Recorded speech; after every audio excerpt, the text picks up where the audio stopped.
Welcome to the Mission Go podcast. Today we're sitting down with Caleb Rittler, Director of Young Life Fredericksburg, to talk about what they're doing in our community and what they're building for God's kingdom. Let's go. Welcome to the Mission Go podcast, where we sit down with leaders in our communities and businesses to talk about what inspires them to go build something bigger than themselves. We want you to be inspired and you to take on your own personal mission also. Let's go, baby. So we are sitting down with Caleb Rittler, the area director for Young Life. Caleb, what attracted you to Young Life? Why do you work there? Yeah. So I work for Young Life. This is my 8th year on staff as an area director, and this year I was in King George for a couple years. But before all that, I was a Young Life kid in high school. Were you a troublesome kid? Not troublesome per se. Okay. You would have looked at my life on the outside in high school and in middle school and sort of thought, like, this is a pretty put together kid. I grew up in a loving home. I had parents that were believers and had a lot of support, but there was stuff that wasn't perfect. Yeah. And like any family, there's sort of skeletons in the closet. And my dad's now 10 years sober, but has wrestled with alcoholism. Actually, the day that I graduated high school, kind of came to my family and said, I've got a problem and I need to go do something, and started getting plugged into AA and has found a lot of freedom there, and stuff in his faith too. And my mom and her side of the family, there's a lot of mental illness, there's a lot of anxiety, and I'm the oldest of 4. My dad's an entrepreneur, and so there was a lot of stuff where maybe on the outside looking in, our family looked pretty put together, pretty whatever, but inside I felt this enormous pressure of like keeping it all together, keeping the peace at home, keeping everybody happy, and wanted to take care of my siblings. I have a brother that's 9 years younger than me and a sister that's 6 years. And so, my dad would work long hours. My mom was a stay-at-home mom, but just 4 kids is a ton. And so I definitely assumed the sort of man of the house. That's a lot of responsibility for a young kid. Yeah. A lot to take on. Yeah. And I very much sort of operated in the MO of I'm just going to do whatever I can in the family to not rock the boat. And so I wasn't wild or anything in high school, but I lived in such a way where I often describe it to people that it was like I was sitting on the bench of my own life and I was watching the game being played, and I just had this fear that I didn't want to tip the scales one way or the other. I didn't want to cause mom and dad any more anxiety or stress or whatever than all the things that were sort of already going on. And so I just sort of moved into the background of my own life and came into high school and middle school feeling pretty empty and frustrated and wondering, does anybody notice me? Do I matter? Does my life have any meaning at all? Would anybody notice if I wasn't here anymore? Yeah. And it was just that time that I came across Young Life. I had volunteer leaders at our high school who ministered to students at Towson High School, where I went in Baltimore County, and would do things like show up at my cross-country meets, which nobody ever came and watched a cross-country meet, especially not for a JV boy who took 28 minutes to get through a 5K, and would cheer me on and remembered my name and eventually invited me to come to events and camps and different things like that. And through those relationships and mentorship, I heard about Jesus's love for me and what he had done for me on the cross in a way that I could understand and respond to for the first time. I'd grown up going to church and all these different things, but just never really thought about it and never really believed that that was real until I heard about it from a trusted adult in a way that made sense to me. And that was like a light bulb went off and my life changed dramatically. And I remember feeling again, I use that metaphor of I was watching my life, go by like a game that was played in front of me, and I was sitting on the bench, and it was like God came to me and said, get off the bench. I have a purpose for you. I have meaning for you. I have hope for you. Get in the game, son. Yeah, get in the game. And that's kind of been my journey ever since. I mean, there's a lot of different stuff. Young Life has a lot of different facets. As I kind of grew up and was mentored by older men and women in Young Life, got to do a lot of service opportunities, got to see what it looked like. Eventually I was the senior on cross country who was trying to minister to freshmen and sophomores at my high school and be an older loving presence to them and show up like my leaders showed up for me. And then when I went to college, I became a volunteer leader like the volunteers that we have locally here in Fredericksburg from Mary Washington. And got to work with high school students at a really small, poor high school outside of Blacksburg. There was about 280 students, and just fell in love with kids that were really different from me. And I got to know kids that were from a totally different background than me, but had a lot of the same needs to be known, to be loved, to feel like they belong and like their lives had meaning. And just through relationship and through all that different stuff, got, opportunities to sit down with kids and tell them the gospel and to see life change happen in students because of loving adults showing up and ministering to them. And I just fell in love with that and that work of building relationships. And so after college, at the time, Young Life was sort of like the military. They'd say like, hey, if you want to do this, if this is a calling for you, come talk with us, come pray with us, go through this sort of discernment process. And then we're going to sort of tell you go move to this place and get to work. And that was King George County in 2015, where we were for 6 or 7 years. And then in 2021, moved to Fredericksburg to take over as the director for Spotsy, Fredericksburg City, and South Stafford. That's awesome. It's been really fun. That is awesome. I want to circle back to something that you said. You said it, both from your perspective and from the perspective of the kids that you mentor and talk to now. You said that at that time, God showed up and showed you the gospel in a way that you could understand. Yeah. Right. At that time. Right. Yeah. It happened. You had that experience and you're looking and working to give that experience to kids now as they come down. And that's so powerful that people are willing to give their time and their ability to help be there for kids at that time in their life. Because that Young Life is, no pun intended, life is a challenge, right? I've got 2 teenage daughters right now, and the burdens that they carry, they're different than us as adults, right? So it's a major developmental time frame for them. So, and God is so good at showing up right when and right how is needed, right? So the fact that God showed up for you right when you needed it and how you needed it to let you understand the love of Jesus in a way that was personal to you is massive, right? And the fact that you are working every single day to ensure that continues forward, bro, it's multiplication and it's beautiful. Yeah, so. Thank you. I appreciate it. And I think, you hit on our core passion, with teenagers, because people could be like, why not do what you're doing for any age of kids? And like you said, there's sort of this core developmental thing where kids are going, like, really when you're a teenager, you're not a kid anymore and you're not quite an adult. Yeah. And there's so much life that is happening there. The first time you're going to be exposed to a lot of different stuff. You learn to drive, you maybe have your first boyfriend or girlfriend, all these different things that are really exciting. And for a lot of kids, it's really daunting. Mm-hmm. And if we were just to pull up our phones and Google, what's going on in teenagers' worlds, like the mental health epidemic,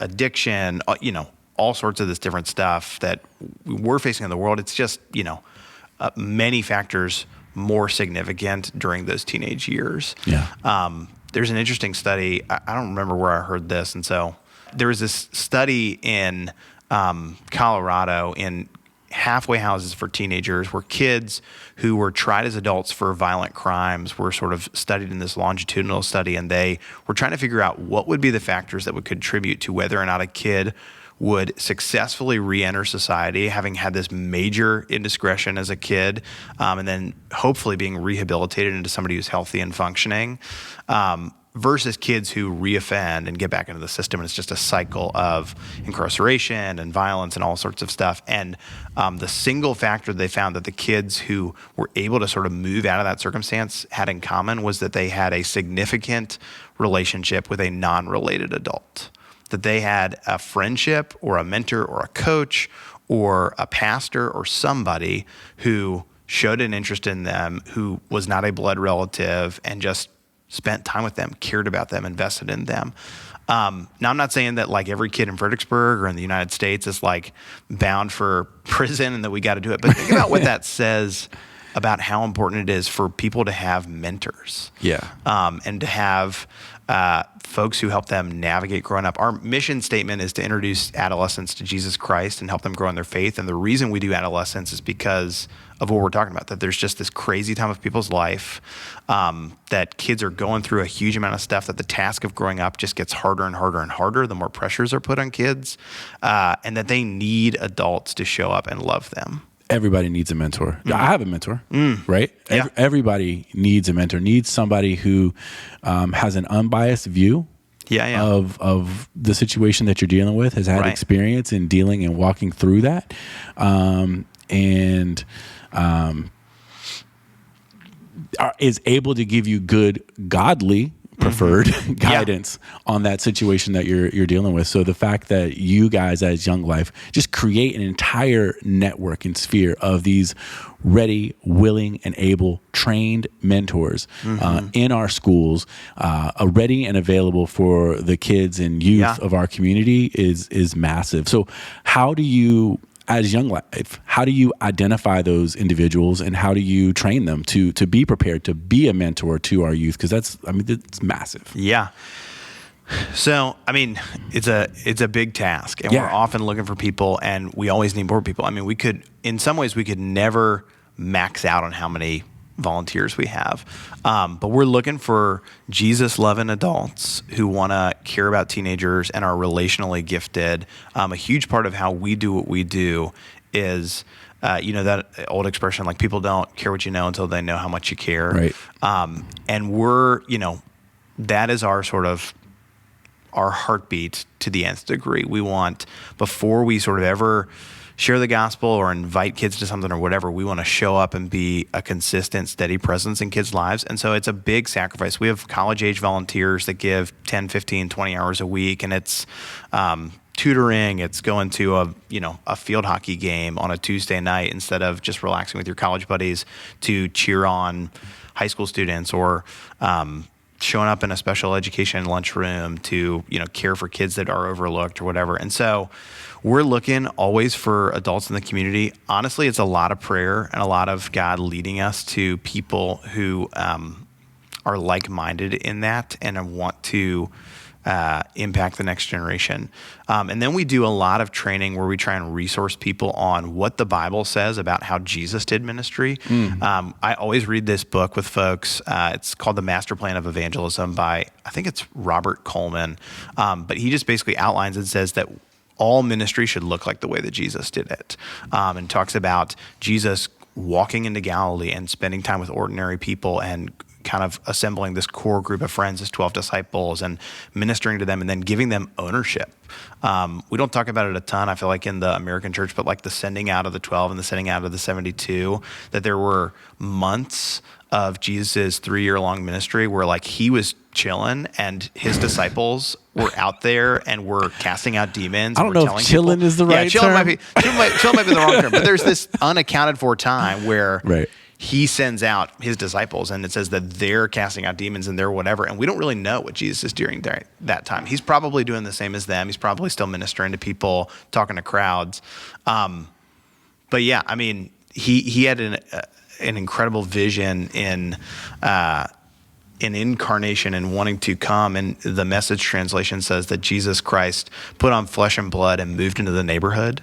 And that's sort of the example that we take, is that we want to move into the neighborhood of high school kids and middle school kids in our area. Yeah. Be the community, right? Be an influence from inside the community, not outside coming in. You are the community, right?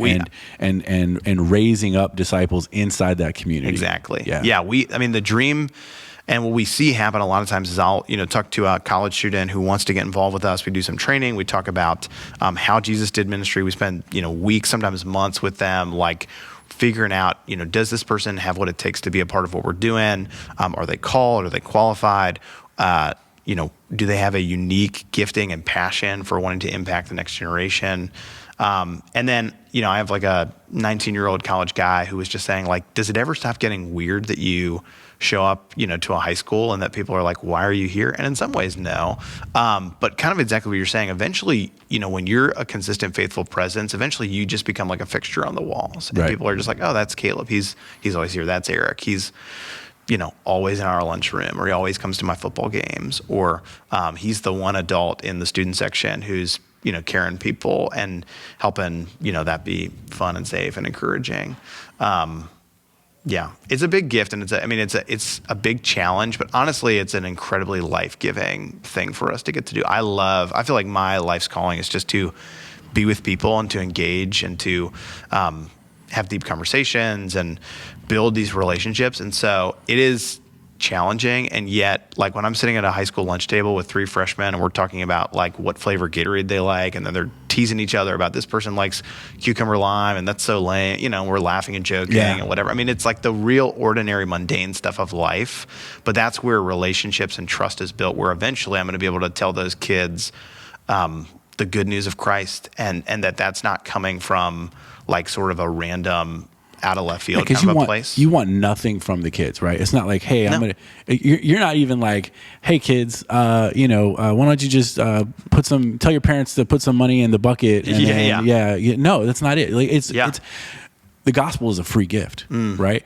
And you were saying it feels like my life's calling, right? I'm gonna let you in on a clue, bro. Yeah. It's every believer's life calling, right? To go out and be intentional, and go and make disciples, right? Every believer's calling, right? You're living it, right? Vocationally, right? And in everyday practical application, which is huge. That's why you feel good about it, because you're designed for it. God designed you for this, right? So you're fulfilling your natural design, right? What you were created for. So that's massive. That's huge. So thank you. Thank you. I appreciate it. Thank you. So tell me a little bit about like what Young Life is doing event-wise. Like what do you do in the schools? Is there anything that's seasonal, or how do we how does the outside looking in, like what do they see Young Life doing? That totally makes sense. So we often use this kind of cheesy analogy of that it's the 5 C's of Young Life. The first one we call contact work, and contact work is essentially the ins and outs, the everyday, ordinary, mundane stuff of building relationships with students. And so that can be anything from going to a high school football game and being in the student sections, meeting kids. It can be coaching. We have a handful of volunteers that are like a volunteer assistant to the assistant coach of softball or baseball or soccer or whatever. It can be tutoring. It can be me and some volunteers go to the lunchroom and just like sit with kids and hang out. But it's building authentic friendships with kids. And so it's sort of sowing those seeds, building bridges of friendship. And then we have what we call club, which probably at most of our schools is what the average high school kid, if they've like just heard about Young Life in passing, they probably think Young Life is Young Life Club. And we probably, at every school, it looks a little bit different. We have, like after school events for the most part where it's, bi-weekly or weekly. Sometimes it's monthly. We like to be more frequent than that, but it is basically our big outreach, large group kind of a thing. We try and pack as many teenagers as we can into somebody's basement or into a community center. That sounds scary. We'll just pack all the teenagers in the basement. Like that, it doesn't sound like something good is going to happen, but it's something good is going to happen. Oh, it's rowdy. Yeah. But we like do karaoke. We play games. We leave space for kids to just be kids and to have fun, to just be teenagers. I think about like the Mark chapter 2 where there's the paralyzed man and they lower the guy through the roof and they tear up somebody's, and it's so crowded in this house that they have to tear a hole in the roof. And somebody once told me like only teenagers would have done that. Like no sane adult would have been like, let's just bust a hole in somebody's roof so that we can get into the party. But no, we try and create these spaces where kids can be kids, where we laugh, we build common memories together. And then at the end, one of the volunteer leaders gets up and gives a talk where they just highlight an aspect of the gospel in a way that is trying to be palatable to teenagers. That's not too long, that's not preaching at them, that's not a 45-minute lecture, but it's a little talk where they get a chance to hear about who Jesus was, what he was like, what his life meant, and what his death on the cross and resurrection can mean for them and how they can find freedom in him. So that's club. And then we have campaigners. Campaigners is sort of our more discipleship part of the thing for kids who respond to that gospel or for kids that we are raising up as leaders within their own school. We try and do kind of a fusion of like weekly Bible study mixed with leadership training. We want kids to feel like, you said this earlier, that we're all have that calling to make disciples. Right. And we try and equip kids to see their own high school as a mission field and to use Young Life as a tool. That club is this really fun, awesome thing that we do at somebody's house, but really it's like an avenue for a kid who has met Christ in their school to own that and say, this is a venue where I can bring my friends who maybe for whatever reason have preconceived notions about a church or this or that, but they'll come to Johnny's house on a Tuesday night and sing funny songs and do whatever and hear the gospel in a way that they can understand. And so Campaigners is where we raise up leaders and where we try and empower kids to have a faith of their own and to figure out how they share Christ with their friends. And then we take kids to summer camps. We have both a week-long summer camp trip that we take for high school students and middle school students in the area. And then we often do weekend retreats. Young Life owns a dozen or so properties around the country that are what we call resort-style camping. We want to blow kids' expectations out of the water. That when we say, "Hey, come with us to a week of camp," we're not like pitching a teepee somewhere or putting up a tent, and that we are trying to blow their expectations out of the water. We have incredible food. We stay in these nice lodges, and they have once in a lifetime experiences, tubing or parasailing or all sorts of fun stuff. And then every night at camp we have a club just like we have at home, except it's a few hundred high school students from all around the country. Right. They get to hear from speakers, and then at the end of each night we do little debriefs where we get kids together, kind of just like our campaigner groups at home, and we sit with kids and we get real and we talk about life and we share with one another and have vulnerable moments. And oftentimes we're seeing kids come home from those weeks transformed. Oh, yes. Because they get a chance to kind of step out of their own normal life. We tell them to we take their phones. which is huge, right? That's today. massive, right? And it's like the further and further the kind of next generation comes, the more and more that becomes like you're asking somebody to take water from them or whatever.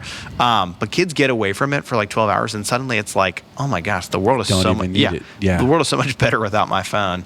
But we get to pull them away from ordinary life and get them into these places. And the best part about camp is that the volunteers, the ones that were doing contact work, that invited them to club, that said, hey, come to this campaigner meeting once you've sort of started to get what we're talking about in club, and that take them to camp, are the same ones that go with them, So like, it's not a camp counselor somewhere that they'll never see again. Random. Exactly. Yeah. It's, Caleb, who I met in my lunchroom, hung out with me, took me to Wingstop after school one day, said, hey, you should come to Young Life. We do that for a couple months. Lemon Pepper? I've never actually been. I thought of Wingstop because actually on Tuesday. Why would you use it as an example? Well, so there's one right by Riverbend. And I always think like, man, so I actually more often go to Popeyes because there's a Popeyes right there. Okay. So, but on Tuesday, you know this, you have kids that are in Spotsy. They have a 4-day weekend. And so on Tuesday, I'm trying to get a group of high school students to go. And I've never been to Wingstop. And so I'm like, we got to go. Lemon Pepper. Lemon Pepper. That's what I got to look for. Lemon Pepper. Okay. Yeah. That's what I'm getting on Tuesday. I bet. So and then, the camp, I'm going to circle back to that. I've been to Rockbridge, right? My daughters have been to the camps. I mean, it is, I can tell you as a parent, dude, it's awesome. It's awesome to see. It's awesome to see the campus. It's awesome to hear the experiences from my daughters when they come back, of the people that they've interacted with, the things that they've learned, the life lessons that they learn, even in just dealing with people who are not part of their regular everyday community. Right? It layers in because you're bringing in kids from all over, right? Yeah. So it allows them to deal with and learn how to manage real life, right? Yeah. In an environment that is completely protected and safe for them, and an environment which promotes the gospel of Jesus Christ, promotes that relationability. I think I just made that word That's up. right. We'll have to Google that. Relationability. Producer T, relationability. Is that a word? Look it Let's up. look that up. Relationability. that promotes that relationability, right, with the Lord, right? Yes. And teaches and encourages these kids how to pray. Right? Yeah. How to just talk to God, right? To understand that God sees you, right? And then what's it called when in the evening? Cabin time. Cabin time, right? When you guys are just having that session where you have speakers and you're talking about the Lord and you're giving real life examples of real life experiences, it drives home for these kids. Yeah. Like, they come home, like you said, transformed, changed, a new world experience. So I can't understate the camp experience, right? I know that there's a lot of kids to serve and you got to come, you come in and out, but dude, if camp was a month, I would be down, right? So it's a good experience. Yeah, it's a huge part of what we do. Just from the beginning, the founder of Young Life just had this conviction, like, kids need to step out of their ordinary world with adults who love them in safe places and hear the gospel unfettered by the noise of ordinary life. Yeah. Yeah. And just every year, it's not a formula. It's not a magic trick. It's not whatever. But every year we see kids come from death to life at camp because something about being in sort of, it's the formula of the gospel. Yeah. Yeah. Right? Yeah. Like faith comes from hearing, and hearing comes from the word of God. Right. So that's the formula. Sure. And you're following it. Right. And like, that's what God said. Yeah. And if God said it, you can bet it. There you go. Yeah. I like that. I just made that up. You can, if God write said that it, down. You can bet it. PT, write that down. Yeah. So I mean, that's a gift. But I understand what you're saying. It's not smoke and mirrors. Sure. Right? Yeah. Exactly. It's a legit experience with the legit gospel of Jesus Christ. And something about transforms.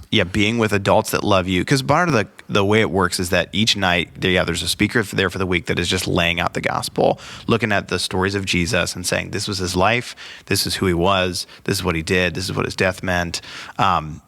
And then at each night, the cabin time experiences, you pull away with like your leader from home and the people who came with you, and just asking questions like, what do you guys think about this? And what don't you understand? What makes sense? How can we help? That they have an adult in their life. I actually asked this question recently.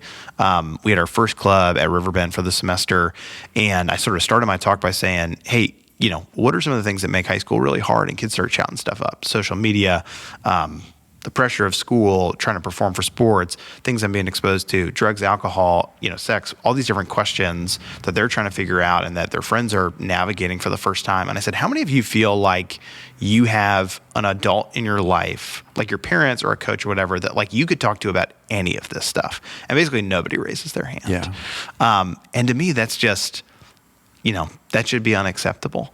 And so, we're trying to be some of those adults for folks that when we pull away, I mean, oftentimes we're getting to hear about some of the deepest hurt in kids' lives. And again, camp isn't, magic, but it is this thing where we step out of ordinary life and kids kind of get to let their hair down and be like, man, this is what I'm facing, and have an adult that's there with them who loves them and get to navigate that. And those questions always come up as we share about the gospel, because inevitably we have to talk about brokenness and pain and where we've fallen short, and our sin and what kids are experiencing, what they're going through to try and find life, and what's not working for them. And then say, hey, this is what's you're missing. Yeah, the trusted adult is huge. I mean, I believe I have a good relationship with my daughters, right? Who knows, maybe in 5 years, the counselors will tell me otherwise, right? But no, I believe we have Kim and I have a good, strong foundation with our daughters. But you know what? When they come home from school and we say, how was school? What's the answer we get? Good, fine. Good, fine, right? No depth, right? We follow up and we don't allow that to be the answer. And then they come up with something to make us stop asking, right? Yeah. Which is normal teenager stuff. But there's a barrier there, right? There's just certain things that, unless there's a reason to do so, right? The fact of them opening up about maybe a hurt feeling that they had with a friend or whatever, it probably won't happen right off the way to us, right? But it may very well happen to another trusted person that they view as a mentor. And you guys providing that is massive. Well, we all do this in some capacity, right? Like I'm not going to out you or anything like that, but I'll just say for myself, like my wife has impeccable taste or whatever. She'll be like, you should listen to this song, or we should watch this movie together, or let's go see this thing. And I'm tempted to just sort of be like, yeah, sure, whatever. And then not really follow up. And then like a mentor or somebody else is like, hey man, you got to go see X movie. And I'm like, Emily, we got to go see it. And she's like, I told you that 3 weeks ago. Yeah. I told you that last week. We're all, we're broken. Like that's inevitable. And in the healthiest of family situations, I think that's still a dynamic. Like having folks outside of the home that are investing in you makes a huge impact. Yeah, it does.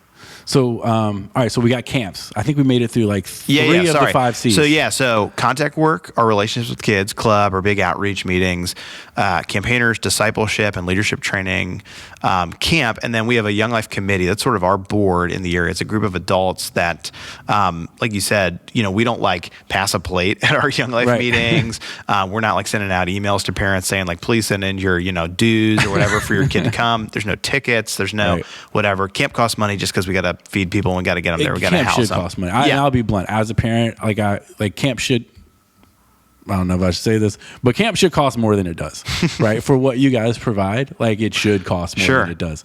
That's why I was like, self-interest. Should I say this? But keep the price low if you can. But that's just the truth, right? Yeah.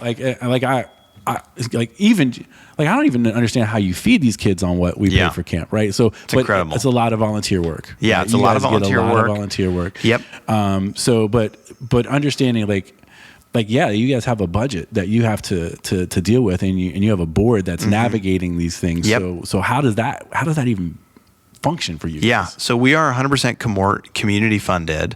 And so we have a team of, donors in the area that give monthly, folks that help sponsor different events, folks like yourself who have been incredibly generous with us over the years, who help make about a $250,000 budget each year and hoping to grow so that pays for all the, behind the house stuff that we got to do to make it happen, all the materials for events that we do throughout the years, all the expenses to help run what we do to recruit and train leaders, to background check people, to make sure that what we're doing is safe, to provide business insurance, all the sort of odds and ends so that our staff and volunteers can go and do that. And so our board or committee is a team of adults in the area that help me navigate that and run different events throughout the year to help raise funds for the ministry, help talk with community partners, engage with churches, find Christ-following people in the area who care about the next generation and ask them if they will be financial partners with us so that we can go and reach the next kid for Christ. Yeah. So that's awesome that you don't put a burden on the parents. Yeah. Right? Because that just would just create a barrier to your opportunity. Well, and the truth is, we also, one of the things that we talked about is that we're for the farthest out kid, right? Like somebody could say, why does Young Life even exist, right? Like why are not, churches, just sort of doing what you're doing, or why not just be a part of a youth group or whatever? And the reality is, there's just tons and tons of kids who need Christ, but our main aim is to reach the kid who wouldn't, for whatever reason, never darken the door of a church. Right. And so inevitably, as we're trying to invest in every kind of kid from every kind of background, the financial piece, is like if we charge tickets or something like that, even if it's $1, exactly, you exclude certain kids. Yeah. And if we want to be for every kind of kid in our area, part of that is that it's got to be relationship driven. It's got to be free, and that a lot of times, like if we're reaching the right kids, they might not necessarily be the top 1% of a given high school, right? They might not be the one that has a stable home life or whatever, or that there might be food insecurity or financial struggle or whatever, and we don't want those things to be obstacles to kids having a chance to hear the gospel. If finances were an obstacle to the gospel, I can't even imagine a world like that. Right? Yeah. So thank God that He provides the finances. Yes. That He puts people in places to make sure that the work that His people are doing gets done. Yeah. Right. Absolutely. And pushes it out there, just like what we talked about earlier. Right. Not only does God send the person with the word, right?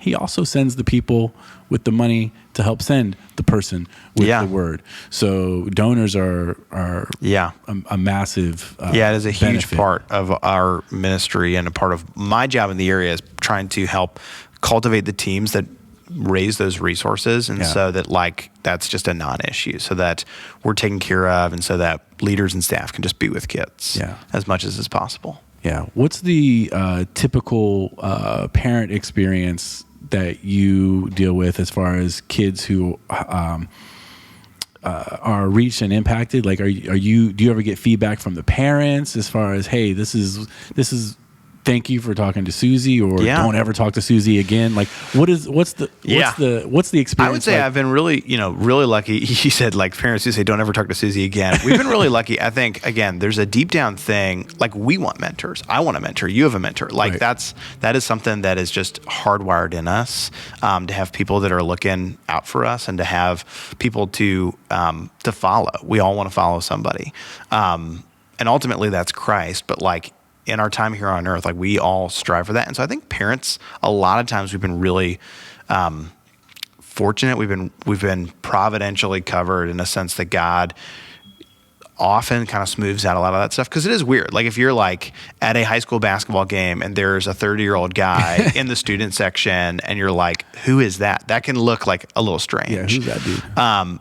But more often than not, as we get to know parents really deeply, or as we get to know kids, I literally a couple weeks ago had a mom just send me this like massive text, and basically it was just like, hey, so-and-so doesn't have a lot of male figures. His dad's not super part of his life. Single mom, works really hard, and says, a lot of times I'm playing mom and dad. And just the fact that, this young man has a older man in his life looking out for him, that means the world. And even if they don't pick up on that, that's ultimately a Christ-centered agenda is not the right word, but a mission, that there's a felt need of like that kids need those adults in their life. When we took kids to camp this past summer, a week later, I had this dad who just texted me and was like, hey, thanks for taking so-and-so out to camp. By the way, my daughter is completely different. It's incredibly powerful to see. And that honestly was a part of my family story, that my mom actually in high school was also a Young Life kid. And what? Isn't that crazy? Your second generation? Yeah, second generation. And so, but she came from a non-Christian household and heard about Christ at a Young Life event, 40 years ago or something like that. And then was like, Mom, Dad, my grandparents, let's go to church. And that I have these believing grandparents and a lineage of faith in my life because adults showed up and loved my mom and invested in them. And then she was like, let's get, grandma and granddad to go to church, whatever, all this different stuff. And so that's not like an explicit part of our ministry. We're not like trying to get the kids so that we can get the adults or whatever. But a lot of times that happens. And we see it happen in lives where parents take note of what's happening in their kids' lives as they're like, hey, you seem different, and then start to ask questions. And then we get to, invite and be another sort of presence there. That's awesome. It's really cool. That's awesome. So, I think that ties into, I think you touched on it a second ago, as far as like, camp is not just an event. So how do you guys, so you've got kids that come into camp maybe, and the gospel makes sense to them, right? Yeah. How do you nurture that development in those young believers going forward and begin to equip them for their next, phase in strengthening their faith in Christ and the Lord? Yeah. I mean, it's a lot of different stuff for different kids, depending on the background they come. We'll have kids who maybe they've gone to the church their whole life and just like it's never been their thing, or they're like, oh, I just go here because mom and dad say so, and then it clicks. And kids who have never heard the name of Jesus before they come to Young Life. And so there's differences there, but a lot of it is that the same stuff that we're doing leading up to developing a friendship where they get to camp, like that the leader who met them at a football game, hangs out with them every week, invites them to Young Life stuff, takes them to camp, then like does it, isn't like, great, my job's done, you're fixed, like whatever, like that they come home and they're still that mentor for them. And so it's, helping out a kid. I mean, and it's ordinary life stuff. I had a kid who, when we were in King George, the first summer we were there, came to camp with us, came from sort of this pretty destitute family situation and some brokenness and some history and pain in his life, and just, heard about Christ in a way that made sense, and became somebody who I texted him yesterday. Like he's 25 or so. He's married. I got to go to his wedding. Wow. All this different stuff. I taught him to drive. He didn't have his dad in his life, and his mom worked like 2 jobs to, pay the bill for him and his sister. And, he needed to get hours for his learner's permit. Parents, if you need hours, call your local Young Life Caleb, leader. He'll volunteer. But I say that to say is there's, concrete stuff. When a kid leaves camp, we try and give him a Bible. We say, hey, here's when we're going to meet again. I don't want to leave. For me, if I take a group of high school guys to camp, I don't want them to get off the bus without knowing like when they're going to see me again, because this isn't just we went off and we had this experience. I finally got you to come to camp and now see ya. It's like now we're launching into the journey of discipleship for hopefully the rest of our lives. We might not know each other in the same way or live in the same zip code. But it's, giving them a Bible and saying this past year we had a group of like 10 guys in a cabin. And one of the things, everybody got a Bible, and we said, hey, we're going to read a chapter of the Gospel of Mark every day for the first 16 days that we're home. And we're just going to text each other and say, so we actually had like a Snapchat group, and we're like sending each other pictures and saying, hey, this is what I got out of it, and this is what whatever. And then as we're hanging out with kids in ordinary life, I'm, teaching a kid how to drive or show them how a stick shift works or whatever. It's, bringing up that life and that stuff just in the ordinary day in, day out, and talking about what does it look like. And then, X guy starts dating somebody and it's like, okay, what does it look like to be a man of God in a relationship or whatever? It's, my discipleship to Christ and just saying, come follow me as I come follow Jesus. Yeah. And then living life alongside each other in ordinary ways and that bumping into different stuff. And, in the best relationships, it's a kid who is kind of walking through all that stuff with us. And just as they're going through ordinary life, then they're like, hey, got invited to this party this weekend. What do you think I should do? And we just get to talk about it or have an honest conversation about what that looks like. It's, helping them when they go off to college, figure out what does it mean to find a church that you're going to belong to that's your own. That's not just where mommy and daddy have taken me every Sunday. If that's something that your family does, that I'm going to find a Christian community. I'm going to pursue my faith on my own. I'm going to plug into a local body or get involved with a campus ministry or whatever. It's helping resource kids with those things so they can follow Christ for the rest of their lives. That's beautiful. That's beautiful. So how can the community, how can parents get behind you to help support your mission? Yeah. And, and help you guys grow and reach, as many kids as possible. How can parents help? So a couple different things. I would say, this seems hokier the older your kids get and stuff like that, but like making your kids go to stuff, Okay. The first time I ever went to a Young Life event, I had volunteers that came and met me at the school and all this different stuff, but I was, a 14, 15-year-old kid. I needed a ride, and the leaders, knew my parents and were basically like, bring in Caleb to Young Life. And so they dropped me off, and I was like unsure what it was going to be. And I'm so grateful to my parents. I'm sure that the night of, there was like, I don't know that I want to do that, or Mom, can't I just stay home and play video games, or whatever it was. Right. I'm so glad that my parents were like, now we're going to get you there. And so, that type of advocacy, even if it's like, hey, we want our kid to be in something good, get your kid there, or help us figure out what it looks like for your kid's friends to come and be a part of something like this. If your kid wants to come to camp with us this summer, like, wouldn't it be awesome if you were like, hey, Johnny's going to this camp, your kids should all go too. That type of advocacy and kind of word of mouth. Parents trust what other parents say, right? Like knowing, whose house is it at? Who's going to get you there? All that different stuff. And so little things like that make a huge difference. I would say this, not every, we don't like church tickets or, like I said, whatever. But some people see the stuff that we're doing in the lives of their kids and they're like, we do want to be a financial supporter. And that means that we get to reach the next kid and the next kid and the next kid. The board of the chair of our board right now has been serving on the Young Life Committee for like 10 years. And when he first joined, it was because there was not at that time a Young Life group at Chancellor High School where his kids went to school. Mm-hmm. And they were like, we want to get that started. Will you help be a financial partner to help raise some money to hire some additional staff and recruit some volunteers to be there? And he always makes the joke that like 4 years later, my kids graduated and we never did. Like we wanted to see what happened to our kids happen for as many kids in this area as possible. And so there's folks like that, if you guys want to, or if there's adults in the community who want to be financial supporters, who want to be a part of our committee or help us run an event like the banquet or the golf tournament or something where we could raise funds. Ultimately, God owns, the cattle on 1,000 hills, Amen. Right?